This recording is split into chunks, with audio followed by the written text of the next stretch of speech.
Hello everybody, Riki here again, and yes, I'm wearing a shirt I was wearing in the previous video. Deal with it. Today I'm going to talk about Paranormal Activity 2. It's Halloween time, all the big horror movies are coming out. You got My Soul to Take, which came out, that already kind of bombed and disappeared and no one cares. Who didn't see that coming? Then you've got the new Saw, which is just driving me absolutely crazy. I'm really sick of seeing all the trailers and the commercials for that, mainly because I cannot stand that they're actually being so uncreative that they're actually using the phrase, "you need to see the final Saw." Really? You're this suspenseful horror movie filled with, blood and guts, and you're really gonna go with the seesaw gag? Really? Alright. But now Paranormal Activity 2 is the one that's the most recent out there right now. And I actually just saw it last week, and I thought it was really good. I liked it. I thought it was probably even better than the first one, but I was one of the people that actually enjoyed the first one. First one got a lot of haters, and I can understand to a degree why people don't like the first one, or why they don't even like this one. It's the same reason a lot of people don't like other really good movies like Pan's Labyrinth, because they go into it with absolutely zero knowledge of what's going on, so when all of a sudden it's not what they expected, they get pissed off. Everyone's gonna have their different things, Not every movie can be Inception. And if you haven't seen Inception, you deserve that.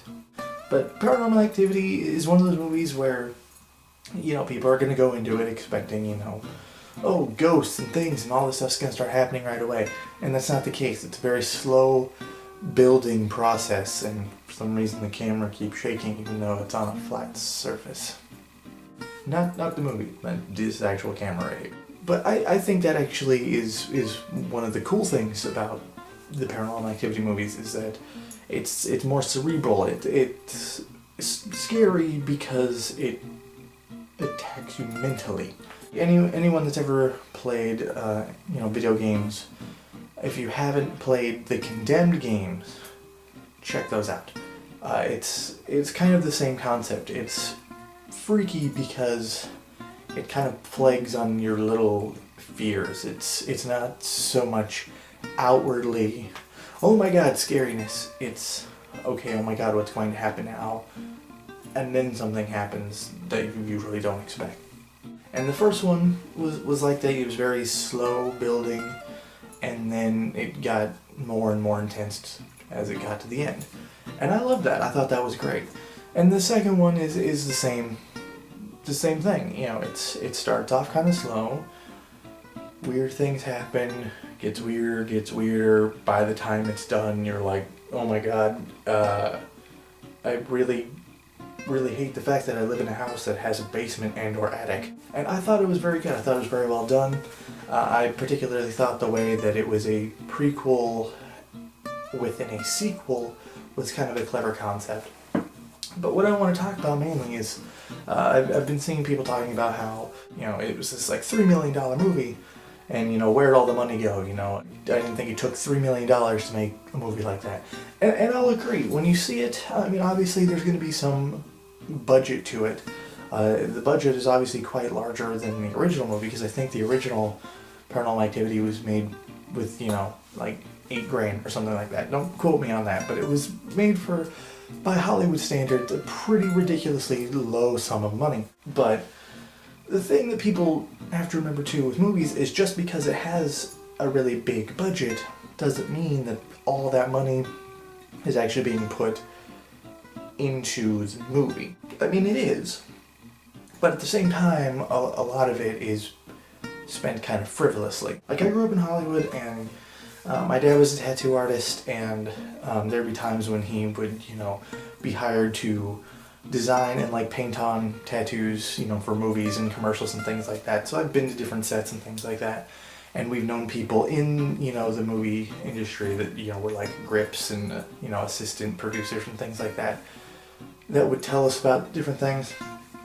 And it is kind of surprising how much money, is used on a movie that very easily could have been reduced. So, when you go to, a studio and you're like, I want to make this movie, I need $3 million to make the movie. if you're lucky and they give it to you, if you don't use that $3 million, then they're not going to give you that much or more the next time you want to make a movie.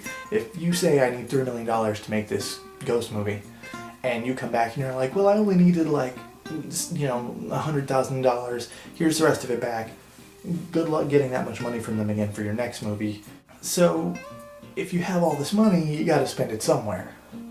And it's not always going to take that much money. Sometimes people go over budget, a lot of times you're actually kind of under budget, but you've got to find some place to hemorrhage that money. The movie industry is very much, everyone says it's very hurry up and wait. But at the same time, it's also very much a hurry up and spend this money kind of concept. If they decide, okay, well, in this scene we're going to have Mark Wahlberg's character wearing, Levi's.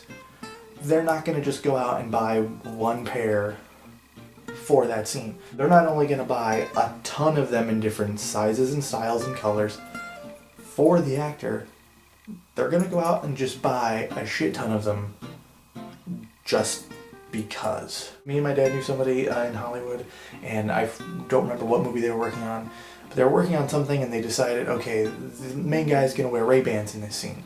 And instead of going out and just buying a couple different pairs of Ray-Bans for the main actor to wear and see which ones work best, they bought like a whole case of Ray-Bans just to have something to spend production money on. And half the cast and crew ended up walking away with free Ray-Bans. We even got some. We didn't even work on the movie because it has to go somewhere. And so while it does seem a little ridiculous that like a movie like Paranormal Activity 2, while you can see just where some of it goes, $3 million does seem like kind of a big amount of money to throw at a movie like that, especially when it's already made like $63 million at the box office. So it's more than made, its budget back. It is a little, hey, this looks like I could have filmed this.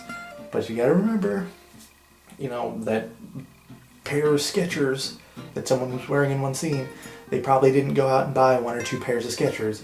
They probably went out, bought a couple hundred pairs, and half that cast and crew walked away with free Skechers. And it makes sense. It's a little stupid, because you should be able to, make a movie, you say, I'm gonna need this much money. If you don't use it all, you give it back. Like if someone's gonna come to me and say, hey, I'm gonna need to borrow $5, and they come back and they're like, I only needed like $1.50. Here's the rest of it back. I'm not gonna then be like, okay, well next time you want to borrow $5, I'm not gonna give it to you because you didn't need all of it. But it's kind of the way the industry works, unfortunately. It's weird. I don't pretend to completely understand it, but that's the way it is. Alright, so that's gonna do it for me. I will see you guys next time. Thanks for watching this video. Go ahead and go back and watch the other videos. Some of them are good, some of them not so good, but gotta get them out there. If you do like them, then let me know and leave a comment. Click that like button down there. It looks like this. Don't confuse it with this one. This one is good. Click this one, you're a douchebag. Don't be a douchebag. That's gonna do it for me. Thanks for watching again. Later.